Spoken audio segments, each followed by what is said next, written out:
Let us start chapter 3, Metal and Non-Metals, session 5. In this session, we will study about the extraction of a metal in a middle activity series and highly reactive metals. Let us start extracting metals in the middle of the activity series. The metals in the middle of the activity series, such as iron, zinc, lead, copper, are moderately reactive. मतलब उतना ज्यादा react नहीं करते हैं, उसको हम moderately reactive बोलते हैं. These are usually present as sulfides और carbonates in nature. जो ऑलरेडी पिछले के सेशन में हमने जो ग्राफ देखा था, वो चार्ट, फ्लो चार्ट एक्चुअली बोलते हैं उसको, वो फ्लो चार्ट देखा था. उसमें आपने देखा था कि middle of the activity series के जो मेटल्स है उसमें दो कैटेगरीज के ओर्स होते हैं जनरली. एक तो सल्फाइड ओर्स हो सकता है या कार्बोनेट के फॉर्म में हो सकता है.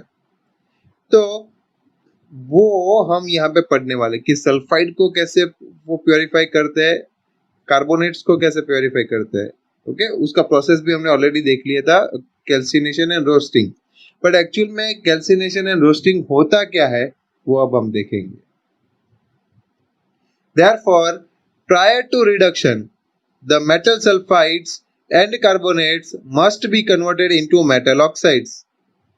फिर हम सल्फाइड्स एंड कार्बोनेट जो ओर्स है उसको कन्वर्ट करेंगे मेटल ऑक्साइड्स के अंदर. Okay, and with metal, when we get metal oxide we will follow the process called reduction.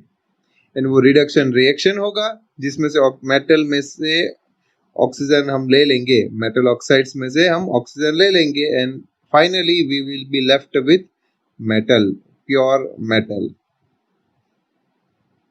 The sulfide ore are converted into oxide by heating strongly in the presence of excess air, and this process is known as roasting.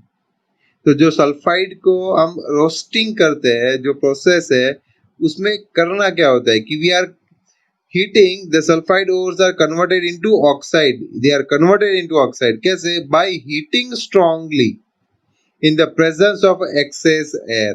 ज्यादा air के presence में हम उसको strongly heat करेंगे, and that process is called as roasting. And sulphide को roasting करने के बाद हमें मिलता है metal oxides. Got it? And for carbonates और we use calcination. तो calcination में क्या होगा? The carbonate ores are changed into oxide by heating strongly in a limited air. हम उसको ज्यादा एयर में नहीं करेंगे, उसको लिमिटेड एयर के अंदर हीट करेंगे. स्ट्रांगली हीट करना है in limited air, and this process is known as calcination. तो कार्बोनेट को हम करेंगे कैल्सिनेशन एंड सल्फाइड ओर्स को हम देंगे रोस्टिनेशन, sorry roasting. And with the help of this roasting and calcination we will get sulfide ore and carbonate ore into metal oxide. Simple.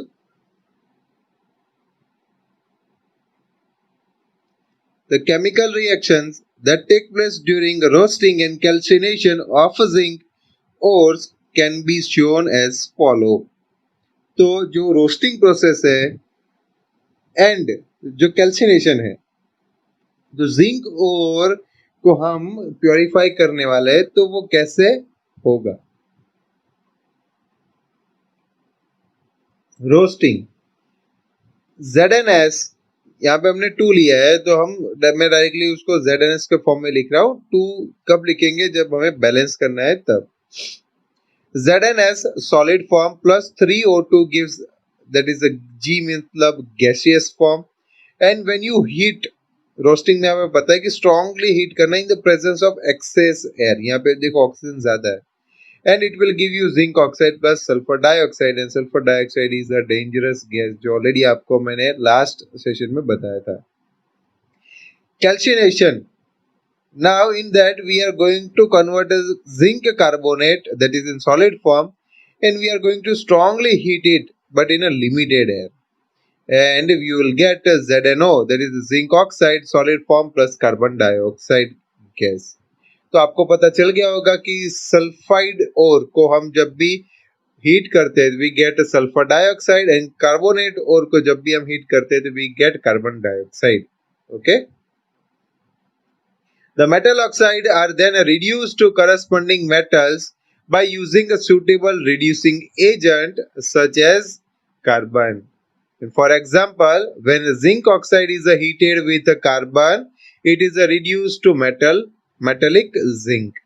तो यहाँ पे जब हम ये जो जिंक ऑक्साइड यहाँ पे दोनों केसेस में हमें मिला है, जो सल्फाइड के फॉर्म में होता है तो हमें ये प्रोसेस फॉलो करना पड़ता है, कार्बोनेट के फॉर्म में होता है तो हम ये प्रोसेस फॉलो करते हैं. बट हमारा जो मेन पॉइंट है, जो मेन प्रोडक्ट है जो चाहिए, that is a zinc oxide. दोनों में हमें जिंक ऑक्साइड मिलेगा and that zinc oxide we will react with carbon that is in the solid form. And when you react with the carbon, actually carbon is a reducing agent. Carbon will take oxygen from the zinc and it will give you zinc, pure zinc, only metallic zinc, and carbon monoxide, again a toxic gas. So this is how you get zinc in a pure form with the help of reduction process.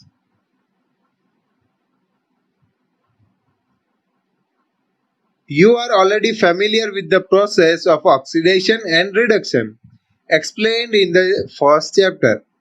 Obtaining metals from their compound is also a reduction process. तो यहाँ पे जो oxidation reduction हमने first chapter में पढ़ा था तो वो सेम ऑक्सीडेशन रिडक्शन के बारे में हम यहाँ पे भी पढ़ने वाले हैं. एंड यहाँ पे जो पढ़ने वाले हैं तो सिर्फ ज्यादा इंपॉर्टेंस होगा हमारा रिडक्शन के ऊपर. तो रिडक्शन जो रिएक्शन है वो रिडक्शन रिएक्शन मेटल के जो कंपाउंड्स होते हैं उसमें से हमें मेटल देता है. Besides using carbon, that is a coke, to reduce the metal oxide to metal, sometimes displacement reaction can also be used. तो बहुत बार हम रिडक्शन रिएक्शन यूज करते हैं और उसमें कार्बन यूज करते हैं, कोक, मेटल ऑक्साइड को मेटल में रिड्यूस करने के लिए. बट बहुत बार क्या होता है कि डिस्प्लेसमेंट रिएक्शन भी हम यूज कर सकते हैं. तो कैसे होगा, will see. The highly reactive metals such as sodium, calcium, aluminium, etc. are used as a reducing agents because they can displace metal of a lower reactivity from their compounds. तो ये पता है कि these all elements or these actually metals are all highly reactive, and when you react that particular elements metals with other salts, lower reactive metal salts, then they can easily act as a reducing agent. Okay. For example, when manganese dioxide is heated with aluminium powder, the following reaction take place. Manganese dioxide and aluminium. तो aluminium क्या करेगा, oxygen ले लेगा. मतलब aluminium is working as a reducing agent क्योंकि इसको reduce कर रहा है. मैग्नीशियम मैंगनीज डाइऑक्साइड को रिड्यूस कर रहा है Mn में मैंगनीज में. Got it. So this is the reaction which you should know before going to the next step. क्योंकि ये जो रिएक्शंस है बहुत इंपॉर्टेंट है, आपको पता होने चाहिए. आपको एग्जाम्पल के थ्रू समझाने पड़ेंगे, क्वेश्चन पूछे जाएंगे तो उसमें आपको लिखना भी पड़ेगा. The displacement reaction are highly exothermic, जो हमें पता है बहुत ज्यादा हीट रिलीज करते हैं. And the amount of heat evolved is so large that the metals are produced in the molten state. तो ये डिस्प्लेसमेंट रिएक्शन जो होते हैं वो बहुत ही एक्सोथर्मिक होते हैं. एंड वो एक्सोथर्मिक होते हैं तो उसी के कारण जो मेटल होते हैं जो लास्ट में हमें मिलने वाले होते हैं रिएक्शन खत्म होने के बाद, तो वो भी मॉल्टन स्टेट में मिलते हैं, पिघले स्टेट में. Okay.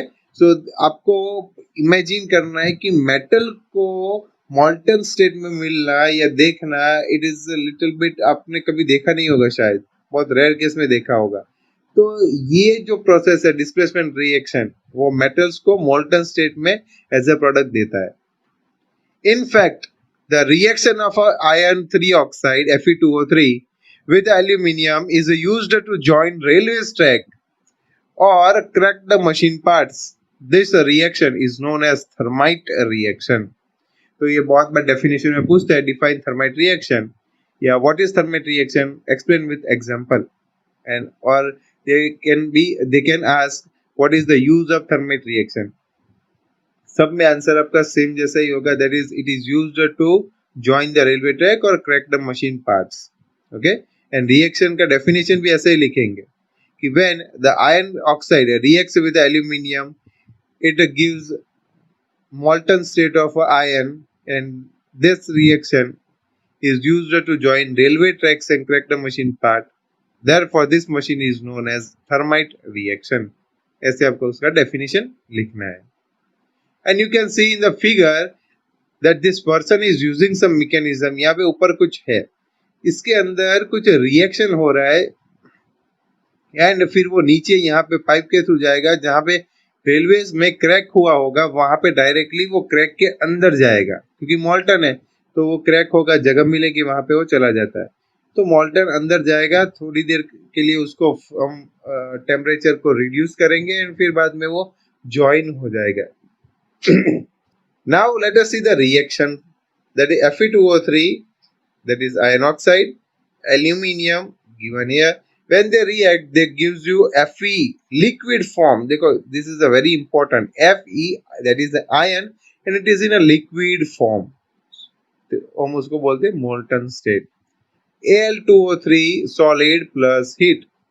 Okay, so this is what you are going to get in a thermite reaction. Thermite का reaction है ये, जो आपको एग्जाम्पल में पूछे तो लिखना आना चाहिए. Got it? Now the next topic, that is extracting metals towards the top of the activity series. मतलब जो हाईली रिएक्टिव है उसको कैसे हम प्योर करें, एक्सट्रैक्ट करें. ठीक है. The metals high up in the reactivity series are very reactive. They cannot be obtained from their compounds by heating with carbon. वो ऐसे सिंपली कार्बन के साथ उसको हीट करने से, रिड्यूस करने से वो हमें मॉल्टन प्योर स्टेट में नहीं मिलेगा. Okay, we have to follow some new method. For example, carbon cannot reduce the oxides of sodium, magnesium, calcium, aluminium, etc. to the respective metals.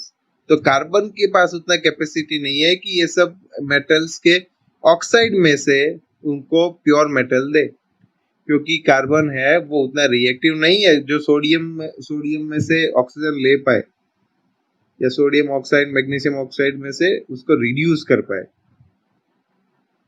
This is because this metals have more affinity for oxygen than carbon. And ये सब metals को oxygen के साथ ज्यादा affinity है, मतलब oxygen के साथ स्ट्रॉन्ग बॉन्ड बनाता है, बट कार्बन के साथ उतना स्ट्रॉन्ग बॉन्ड बनाने का पॉसिबिलिटी नहीं है, उतना एफिनिटी नहीं है उनके पास. This metals are obtained by electrolytic reduction. तो ये मेटल्स हमें कैसे मिलेंगे, फिर कैसे हम उसको प्योर फॉर्म में पाएंगे? तो that is with the help of electrolytic reduction.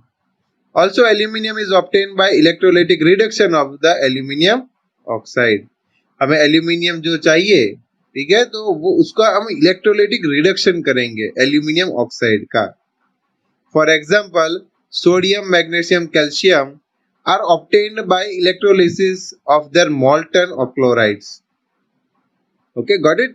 So this is very simple कि ये सोडियम, मैग्नीशियम, कैल्शियम है, उसके क्लोराइड्स होंगे, और उसके क्लोराइड जब होंगे तो उसमें से इलेक्ट्रोलिसिस प्रोसेस के थ्रू हम सेपरेट कर पाते हैं सोडियम एंड क्लोराइड्स को, मतलब सोडियम एंड क्लोरीन को, मैग्नीशियम एंड क्लोरीन को, कैल्शियम एंड क्लोरीन को. Understood? The metals are deposited at the cathode. जो मेटल होते हैं वो कैथोड के ऊपर डिपॉजिट होते हैं, वो नेगेटिवली चार्ज इलेक्ट्रोड बोलते हैं उसको. Understood? Metals are positively charge ions, तो वो डिपॉजिट किधर होंगे? कैथोड पर, नेगेटिवली चार्ज इलेक्ट्रोड्स के ऊपर. Whereas chlorine is liberated at anode. Chlorine is a negative, right? Negative ion. And it is liberated at anode. And anode is a positively charged. तो obviously positive and negative का attraction होगा, affection होगा actually देखने जाए तो. The reactions are, तो cathode पे कैसा रिएक्शन होगा? कैथोड कैसा प्लेट है? वो नेगेटिवली चार्ज प्लेट है, तो वहां पे पॉजिटिव का रिएक्शन रहता है. तो जो आयंस होंगे मोल्टन के अंदर, सॉल्यूशन के अंदर, Na plus plus electrons, free electrons होंगे जो क्लोरीन ने दिए होंगे, it will form Na. Understood? And at the anode, the 2Cl minus, that is a chlorine जो एटम है उसमें 2 Cl होते हैं, इसलिए यहाँ पे हमने 2Cl minus लिखा है. 2Cl minus, it will give you chlorine atom and plus 2 electrons, क्योंकि जो 2 minus 2 electrons लेने लिए थे, ये क्लोरीन ने एक लिया था, तो 2 क्लोरीन ने 2 इलेक्ट्रॉन्स लिए थे, तो वो 2 इलेक्ट्रॉन्स वापस दे दिए जिसको चाहिए थे उनको. मतलब जनरली यहाँ पे सोडियम की बात हो रही है, तो सोडियम को चाहिए थे तो सोडियम ने ले लिए. And it give you the reaction that is Cl2 plus 2E. देखो यहाँ पे हो क्या रहा है कि जस्ट ये जो आयंस थे वो मेटल के फॉर्म में हमें मिल गए. ये कैथोड पे हुआ. एनोड पे क्या हुआ, ये जो आयन था 2Cl माइनस वो हमें यहाँ पे Cl2 के फॉर्म में मिल गया एंड इलेक्ट्रॉन्स अलग हो गए. Got it? एंड ये इलेक्ट्रॉन जो अलग होते हैं वो यहाँ पे सोडियम यूज करता है. So this is how electrolysis happens and we get the different element, that is Na. जो हमें चाहिए था वो है मेटल. ये हमारा important है. ये मेथड के लिए ये चीज हमारे लिए important होती है. Now refining of metals.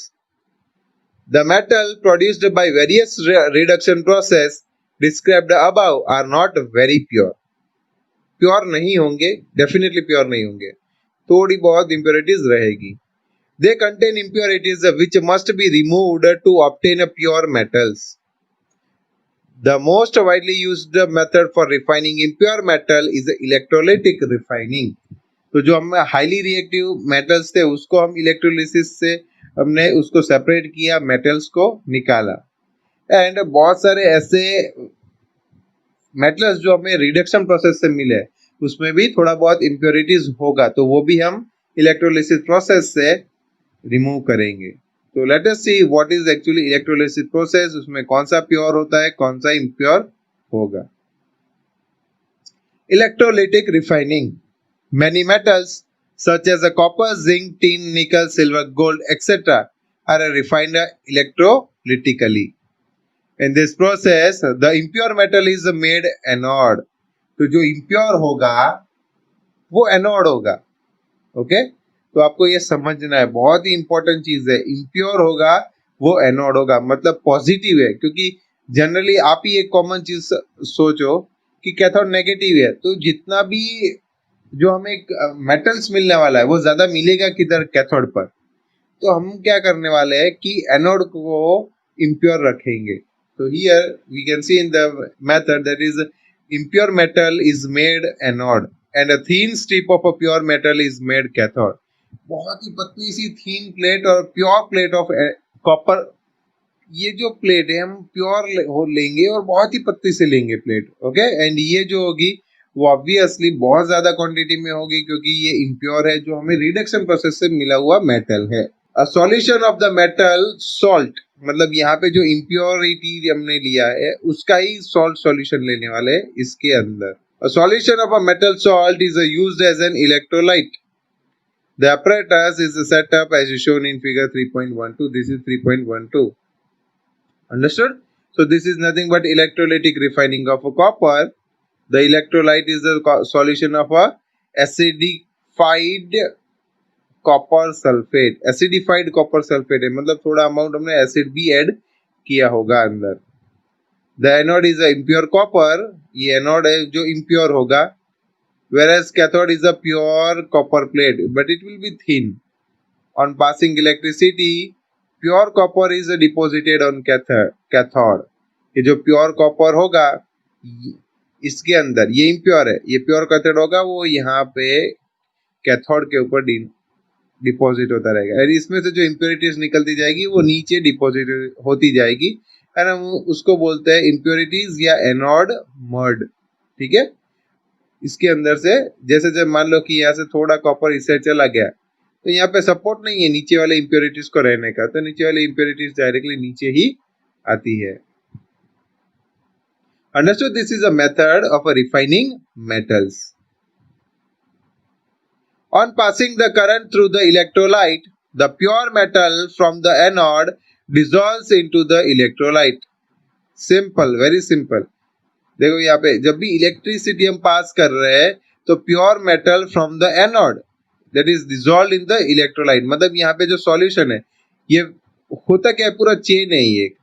यहाँ से जो प्योर मेटल होगा वो जाएगा यहाँ पे सॉल्यूशन के अंदर। अब ये सोचना समझना, सॉल्यूशन के अंदर जाएगा। An equivalent amount of a pure metal from the electrolyte is deposited on the cathode. मतलब ये जो इम्प्योर है वो यहाँ पे सॉल्यूशन इलेक्ट्रोलाइट में जाएगा, इलेक्ट्रोलाइट में से जो कॉपर होगा प्योर वो यहाँ पे डिपॉजिट करेगा।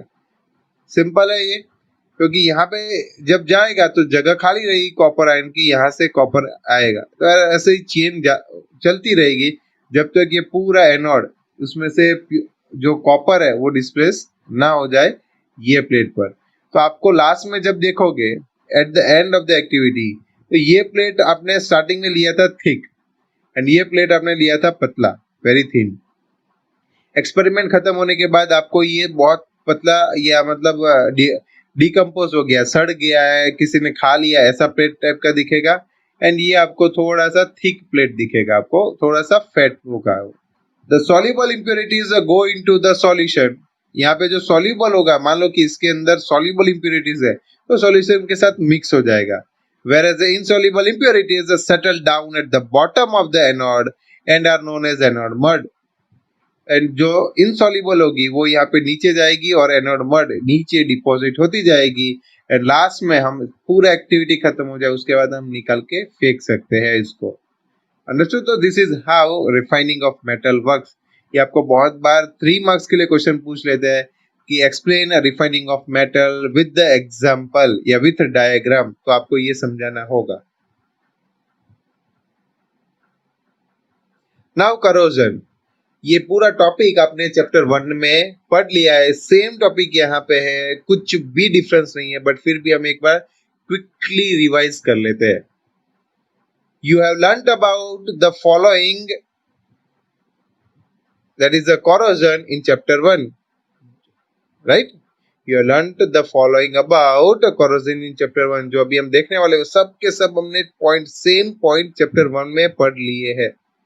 First one, silver article become black after some time when exposed to air. This is because it reacts with the sulfur in the air to form a coating of silver sulfide। Chapter 1 में देखा था कि silver जो होता है वो एकदम bright shining होता है, जब भी वो हम पहनते हैं एयर के कांटेक्ट में आता है, सल्फर के कांटेक्ट में आता है, तो it forms a black coating and it is called as silver sulphide and it is like this. यहाँ पे आप देख सकते हो कि जब भी नया स्पून लिया होता है, सिल्वर स्पून आते हैं तो नया स्पून लिया होता है, ऐसा होता है, धीरे धीरे धीरे धीरे ऐसा उसके ऊपर करोजन लगता जाता है एंड एक टाइम पे आप यूज नहीं करोगे, ऐसे ही रखोगे तो ब्लैक कलर का हो जाएगा। इसको क्लीन करने का भी तरीका है, you use lemon and rub it on it, you can get the same shine like this back। Understood?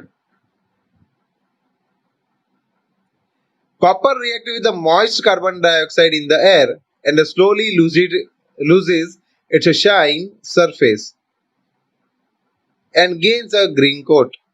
This green substance is a basic copper carbonate। Got it? So ऐसा ये आपको मैंने एक इमेज दिखाया था आपको चैप्टर 1 में। So before it is like this, you can see it is a brown and it is shiny, but when it gets the rusted, you can say it get corroded, it will corrode in the presence of moist carbon dioxide। मतलब water भी गिन लेना, moist मतलब moisture, water है carbon dioxide के साथ, वो दोनों के साथ जब भी रिएक्ट करेगा it form green color coating and it is nothing but a copper carbonate। Now the third one, that is also we have studied in chapter 1, that is when iron exposed to moist air for a long time acquires a coating of a brown flaky substance called rust। brown flaky substance यहाँ पे देख सकते हो कि this is पहले ऐसा था ये, but after rusting you can see the totally shine, then color, everything is changed and that is called as the rust।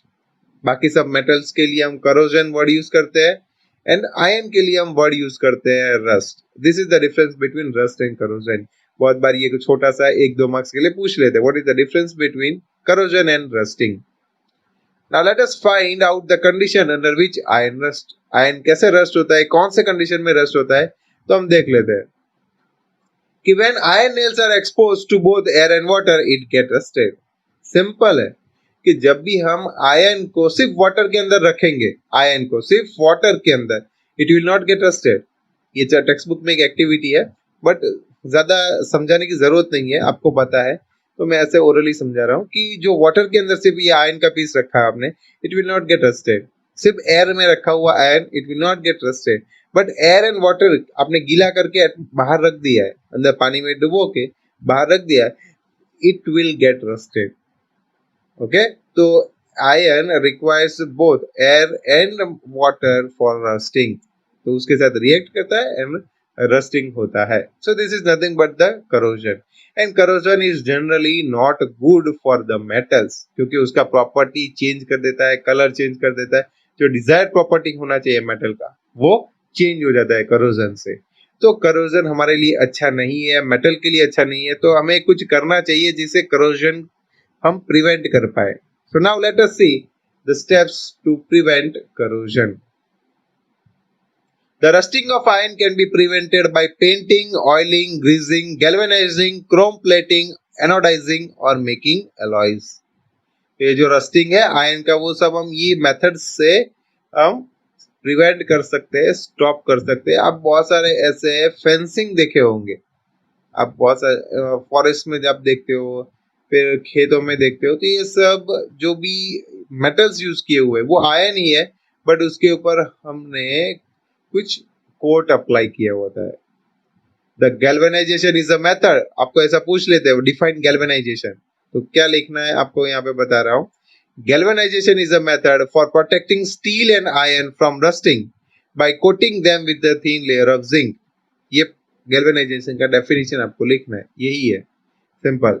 आप ऐसा भी लिख सकते हो, galvanisation is a method in which iron is coated with a thin layer of zinc. इतना भी चलता है, बट ये लिखो थोड़ा तो वो बेटर है. Got it? The galvanized article is protected against the rusting even if zinc coating is broken. तो ये जो जिंक कोटिंग ब्रोक हो जाता है, गैल्वेनाइज्ड आर्टिकल जो होते हैं, तो उसमें भी रस्टिंग कुछ हद तक हम उसको प्रिवेंट कर सकते हैं, क्योंकि उसका जो लेयर है आयरन के ऊपर, जिंक का लेयर हम लगाने वाले हैं. उस वो प्रोसेस को हम बोलते हैं गैल्वेनाइजेशन. एंड गैल्वेनाइजेशन से जो आयन है उसका लाइफ बढ़ जाता है, रस्टिंग नहीं हो पाता है. Can you reason this out? उसका रीजन क्या हो सकता है? तो that we will see in 11th and 12th. No need to know now. आपको पता करना है तो you can just message me to get the answer.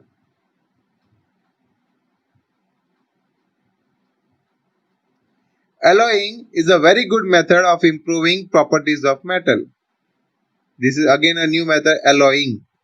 तो ये alloying क्या करना क्या है कि हमें प्रॉपर्टी जो है मेटल का वो इम्प्रूव करना है. कैसे इम्प्रूव करेंगे? We can get the desired property by this method. हमें desired property चाहिए. मान लो कि हमें ऐसा कुछ मेटल मिले या एलिमेंट मिले जो रस्ट ना करे, उसको हम जनरली स्टेनलेस स्टील बोलते हैं. वो कैसे मिलता है वो हम देखेंगे आगे. बट ऐसा कोई मेटल मिले जो रस्ट ना करे, then it is very good for us. ठीक है, stainless steel is a alloy. For example, iron is the most widely used metal, but it is never used in its pure state. Ion को हम regularly use करते हैं, daily use करते हैं कहीं ना कहीं, बट हम उसके प्योर फॉर्म में नहीं यूज करते. प्योर फॉर्म में यूज करेंगे तो उसका रस्टिंग ज्यादा होता है.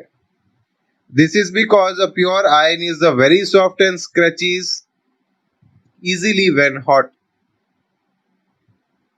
Okay, it is not stretches easily when hot. तो प्योर आयन जो होता है वो बहुत सॉफ्ट भी होता है, ठीक है, उसको स्ट्रेच भी इजीली स्ट्रेच भी हो जाएगा. तो इसीलिए ये दो प्रॉपर्टीज के कारण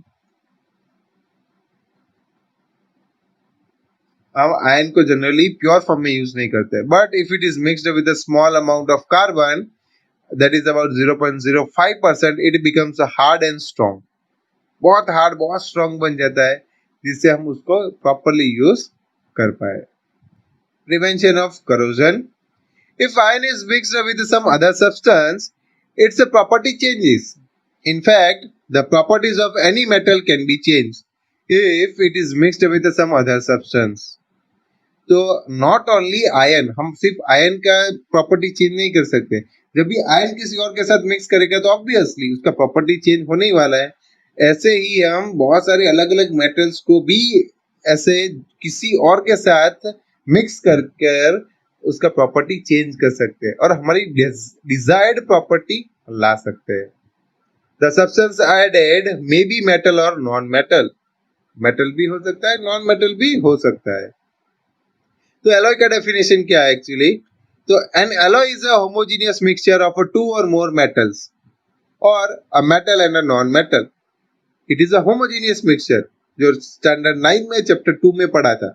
homogeneous mixture, it is the same composition throughout, देखने में सेम ही लगेगा। स्टेनलेस स्टील, वो क्या है? होमोजेनियस मिक्सचर है, क्योंकि it is a combination of two और more than two metals and फिर वो स्टेनलेस स्टील बना है। So a stainless steel is a alloy. It is prepared by first melting the primary metal and then dissolving the other elements in a definite proportion. It is then cooled at a room temperature. तो ये जो preparation है वो कैसा होगा? तो first हम उसको प्राइमरी मेटल को मेल्टिंग पॉइंट तक हीट करेंगे, ठीक है। First melting the primary metal, मतलब मेल्टिंग पॉइंट तक हीट करेंगे, मतलब वो पूरा पिघा लेंगे, हम मेल्ट करेंगे। Then dissolve the other metal in a definite proportion. जो मेटल का हमें उसको प्रॉपर मतलब प्रॉपरली प्रॉपर्टीज पता है एंड प्रॉपरली हम उसके डिटेल्स पता है, कौन सा प्रॉपर्टी हमें उसका डिजायर करना है, we have to get that particular property, we will mix that element and we are going to get the alloy, and that is the reason that alloy have the property of both the metal which you have melted and the metal which you have dissolved. ये दोनों का property उसके अंदर आएगा। Brass is an alloy of a copper and zinc.